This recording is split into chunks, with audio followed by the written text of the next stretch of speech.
येथे प्रकल्पस्तरीय आश्रमीय क्रीडा स्पर्धेत सुरुवात. 1400 विद्यार्थ्यांचा सहभाग.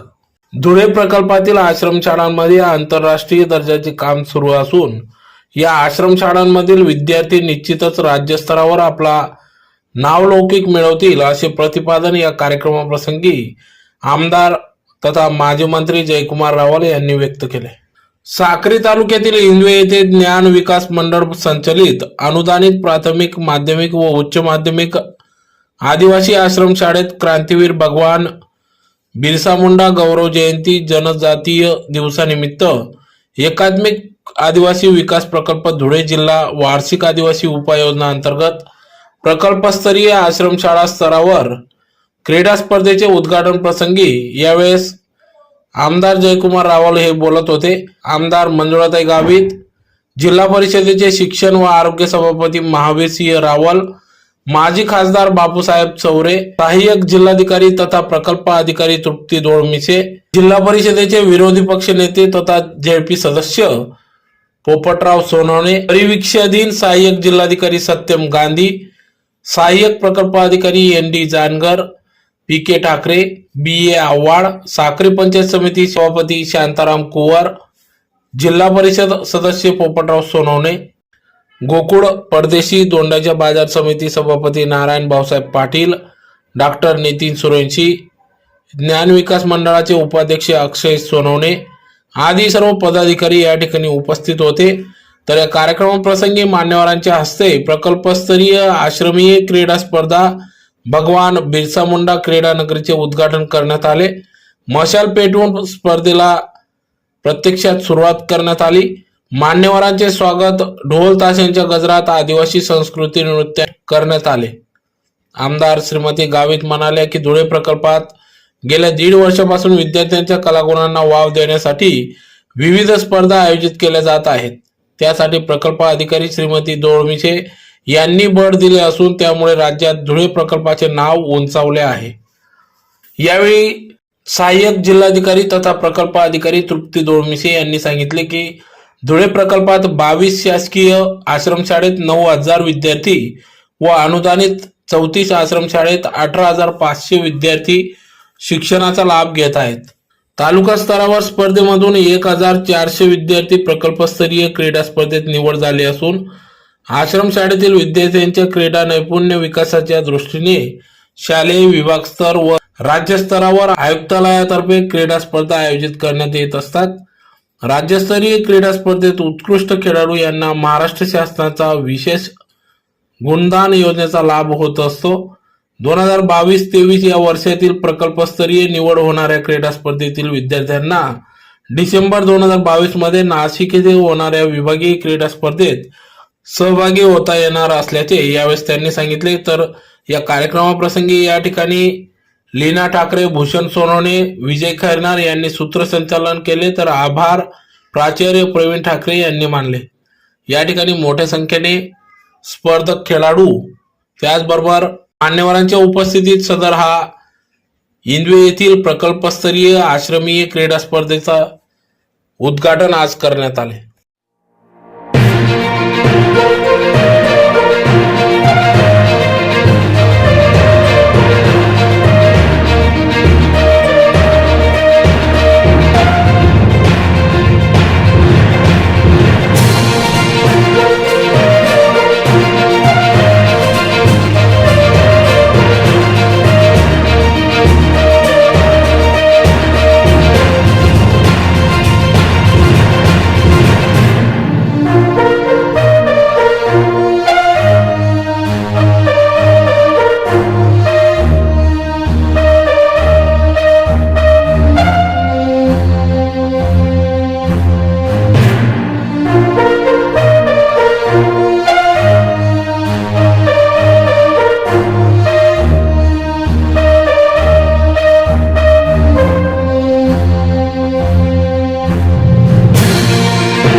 4 तालुक्यांचे 4 जे कृपया सर्व क्रीडा मार्गदर्शक बंधूंना विनंती.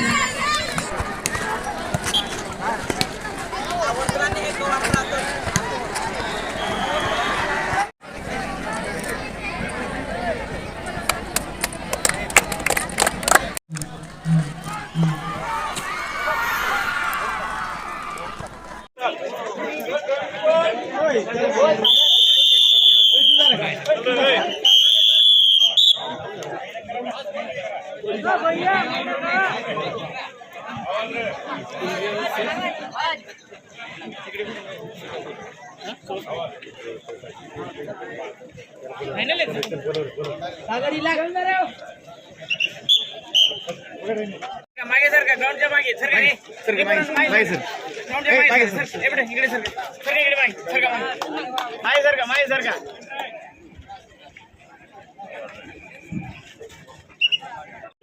मुलींच्या ॲथलेटिकच्या स्पर्धा आहे. जेवण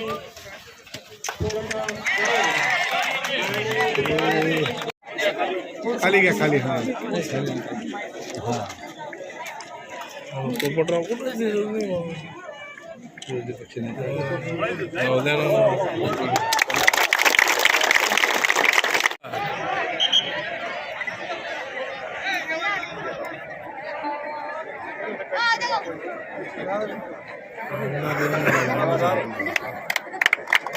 भाऊ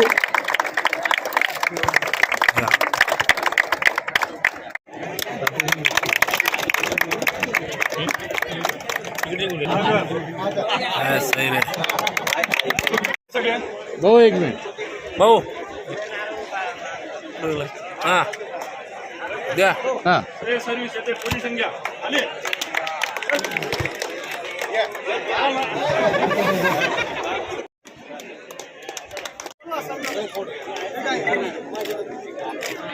तुम्ही लावून देता अगरबत्ती.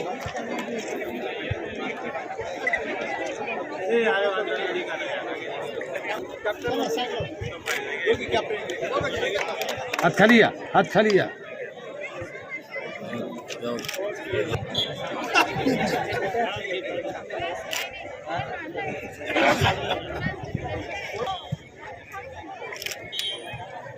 उपस्थित या कार्यक्रमाचे अध्यक्ष माननीय आमदार श्री जयकुमारजी रावल, सन्माननीय विधानसभा सदस्य शिंदखेडा विधानसभा मतदारसंघ, या कार्यक्रमाच्या उद्घाटक माननीय आमदार श्रीमती मंजुळाताई गावित, सन्माननीय विधानसभा सदस्य साक्री विधानसभा मतदारसंघ, माननीय श्री पोपटराव सोनवणे, विरोधी पक्षनेता जिल्हा परिषद धुळे, तसेच व्यासपीठावर उपस्थित इतर सर्व मान्यवर आणि प्रकल्प अंतर्गत काम करणारे सर्व अधिकारी, कर्मचारी आणि विद्यार्थी मित्रमैत्रिणींनो, क्रांतीवीर भगवान बिरसा मुंडा जयंती जनजातीय गौरव दिनानिमित्त एकात्मिक आदिवासी विकास प्रकल्प धुळे जिल्हा वार्षिक योजना अंतर्गत प्रकल्पस्तरीय आश्रमीय क्रीडा स्पर्धा सन 2022-23 अनुदानित माध्यमिक व उच्च माध्यमिक आश्रमशाळा इंद्वे येथे संपन्न होत आहे.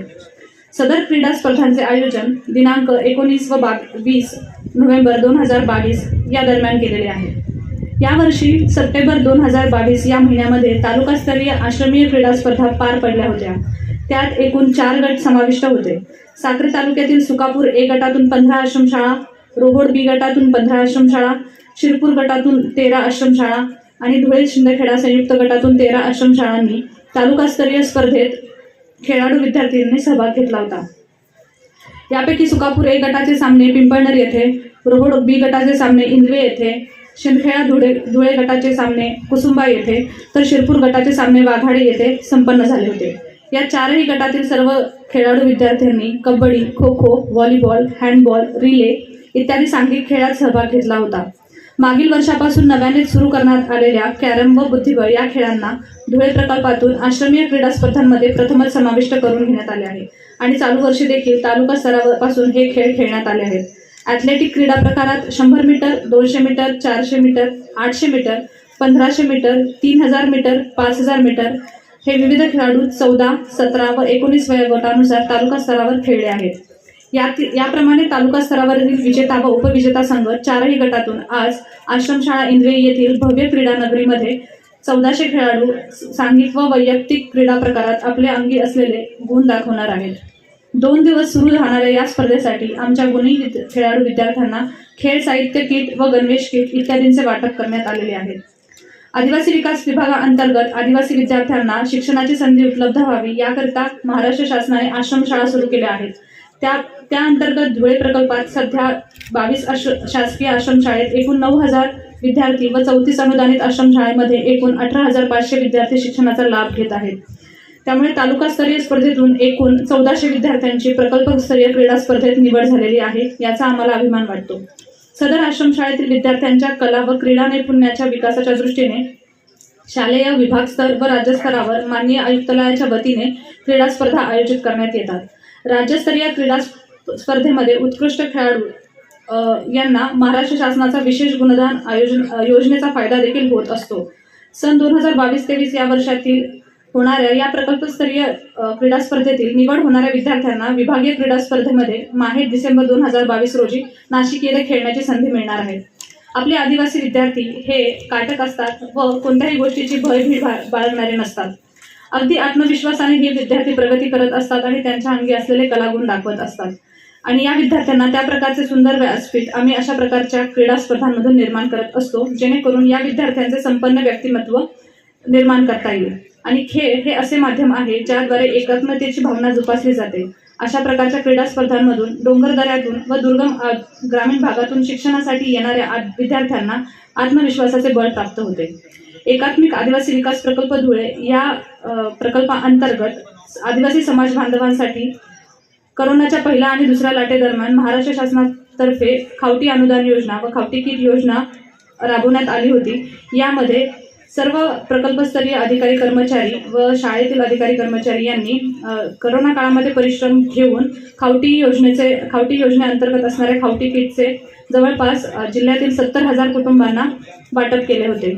तसेच एकात्मिक आदिवासी विकास प्रकल्प धुळे अंतर्गत येणाऱ्या अनुसूचित जमातीच्या सर्व विद्यार्थ्यांना आम्ही जवळपास 40,000 जाती व अधिवासाचे प्रमाणपत्र वाटप करण्याचे उद्दिष्टही गाठलेले आहे. महाराष्ट्र शासनाच्या आदिवासी विकास विभागाकडून साहसी विद्यार्थ्यांसाठी मिशन शौर्य अंतर्गत जगातील सर्वोच्च शिखर माउंट एव्हरेस्ट सर करण्यासाठी जी मोहीम राबवण्यात आली, त्यातील यजमान आश्रमशाळा इंगवे येथील विद्यार्थिनी कुमारी चंद्रकला गावित ही माउंट एव्हरेस्ट सर करणारी एक साहसी कन्या ठरलेली आहे. एकात्मिक आदिवासी विकास प्रकल्प कार्यालय धुळे यांनी मागच्या 1.5 वर्षाच्या कार्यकाळामध्ये अनेक उपक्रम राबवले. यामध्ये आदिगौरव या पुस्तिकेचे प्रकाशन, कोविड जनजागृती अभियान राबवणे, तहसील कार्यालयामध्ये शासकीय सेवा व योजनांची प्रसिद्धी देणे, मौजे अजनाळे तालुका धुळे येथील पारसी जमातीच्या कुटुंबांना सुमारे 375 जातीचे दाखले व 75 रेशन कार्डचे वाटप आम्ही केले. तसेच पारधी जमातीच्या लोकांना स्वयंरोजगारासाठी टिपरी विक्रीकरिता प्रोत्साहनपर कार्यक्रम राबवले आहे. शासकीय आश्रमशाळेत नेत्र तपासणीचे शिबिर, कोविड-19 लसीकरणासाठी जनजागृती करून तेथेच लसीकरण करण्यात आले. 21-22च्या न्यूक्लियस बजेट अंतर्गत पेसा ग्रामपंचायती अंतर्गत येणाऱ्या महिला सरपंच यांना पेसाचे प्रशिक्षण देण्याचा देखील एक कार्यक्रम आम्ही राबवला. विविध शासकीय आश्रमशाळांच्या इमारतींचे तसेच वसतिगृहांच्या इमारतींचे बांधकाम व भूसंपादन प्रगतीपथावरती आहे. आश्रमशाळेतील शिक्षकांच्या गुणवत्ता वाढीसाठी जिल्हा प्रशिक्षण संस्थेअंतर्गत गुणवत्ता वाढीचे देखील प्रशिक्षण घेण्यात आलेले आहे. यासोबत आश्रमशाळांमध्ये डिजिटल क्लासरूम, आधुनिक किचन आणि समर विंटर कॅम्प अंतर्गत विद्यार्थ्यांची औरंगाबाद सहल असे प्रकल्प राबवले गेले. एकात्मिक आदिवासी विकास प्रकल्पाचे कार्यालयाचे स्वरूप बदलून त्याला ISO मानांकन प्राप्त करून देण्यात आले. आजपासून सुरू होणाऱ्या क्रीडा स्पर्धेमध्ये सहभागी विद्यार्थी खेळाडूंनी आपली सर्वोच्च कामगिरी करून विभागाचे प्रकल्पाचे नाव लौकिक करावा आणि भविष्यात क्रीडा क्षेत्रात देशाचे प्रतिनिधित्व करण्याची उर्मी बाळगावी. या क्रीडा स्पर्धेत सहभागी होणारे सर्व खेळाडू, कार्यालयीन अधिकारी कर्मचारी, क्रीडा मार्गदर्शक, क्रीडा समन्वयक, क्रीडा शिक्षक, क्रीडा समितीत काम करणारे सर्व कर्मचारी या सर्वांना हार्दिक शुभेच्छा. धन्यवाद. जय हिंद, जय महाराष्ट्र, जय आदिवासी. आपल्या सगळ्यांच्या वतीने त्यांची प्रेरणा आम्हाला मिळत राहो अशी प्रार्थना देखील करतो. आजच्या या क्रीडा स्पर्धासाठी अनेक मान्यवर विशेष आपला वेळ काढून इथे आलेत.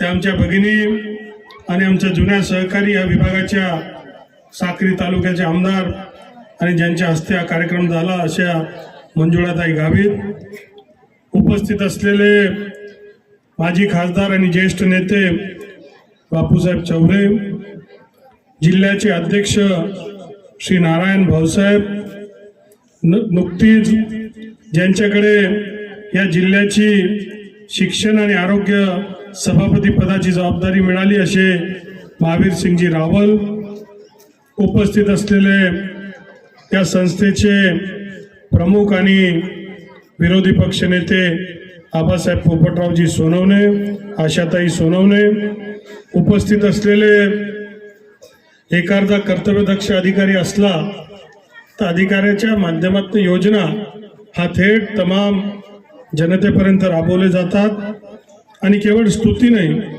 तर त्यांचा खूप आग्रह नसता तर कदाचित हा कार्यक्रमाला मी आलो नसतो का असतो हे मला सांगता येणार नाही. आमचे या प्रकल्पाचे अधिकारी मॅडम तृप्तीजी घोडमिसेजी, त्यांच्या बरोबर एक नवीन IAS अधिकारी आपला ट्रेनिंग घेतात असे सत्यमजी गांधी, माहितीचे सभापती शांतारामजी कुवर, जिल्हा परिषदचे सदस्य गोकुळजी परदेशी, साहेबरावजी गांगुर्डेजी, वसंतराव गळटेजी, संतोषजी पाटील, पोलीस पाटील इंदवे, अक्षयदादा सोनवणे, खंडूजी कुवर, विजयजी गांगुर्डे, मंचावर उपस्थित असलेले प्रकल्प स्तराचे विविध आमचे अधिकारी आहेत, शिक्षक आहेत, राजकीय पदांवर असलेले सर्व तोलामोलाचे मान्यवर आणि ज्यांच्यासाठी हा कार्यक्रम ठेवला असे आमचे सर्व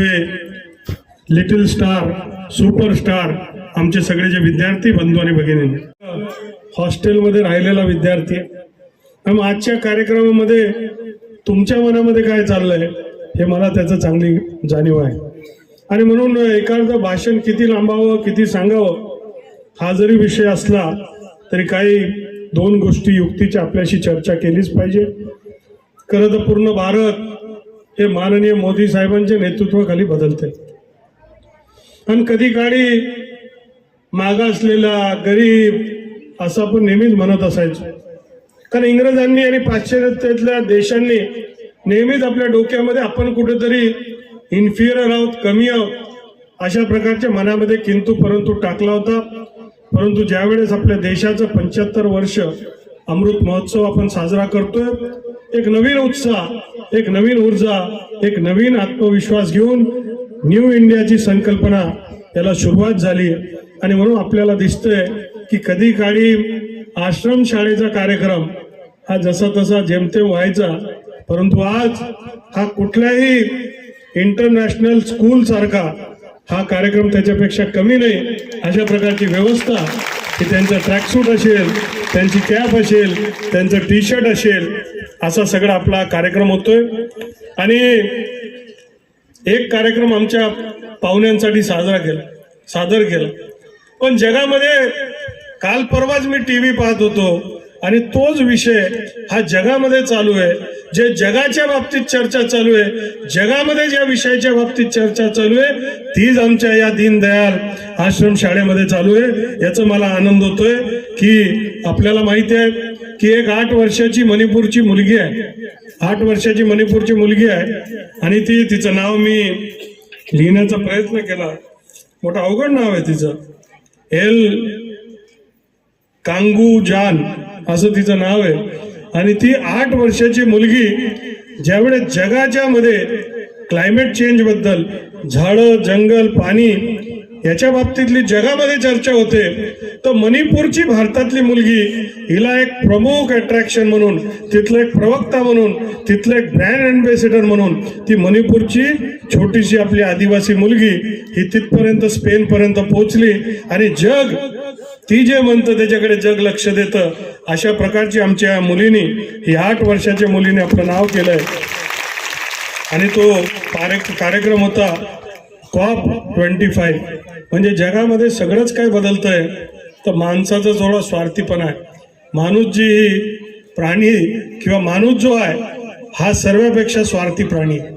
त्याला पाणी पण घ्यायचंय, झाड पण तोडायचंय, झाडाचं फळ पण घ्यायचंय, नद्या पण पॉल्यूट करायचंय, पहाडांवर जाऊन सुद्धा, पहाडावर सुद्धा पॉल्युशन करायचंय. सगळीकडे माणूस हा नुकसान करत असताना आता हे लहान लहान चिमुकले असं म्हणायला लागले. आणि त्यांच्या या छोट्याशा नाटकमधून आम्ही पाहिलं की वाघाला बी मारतोय, झाडाला बी तोडतोय, मधमाशांचं मध पण हिसकून घेतोय. तर माणूस जर एकटाच जगेल तर मग तो जगू शकणार नाही. कारण आपल्याला को एक्झिस्ट करावं लागेल.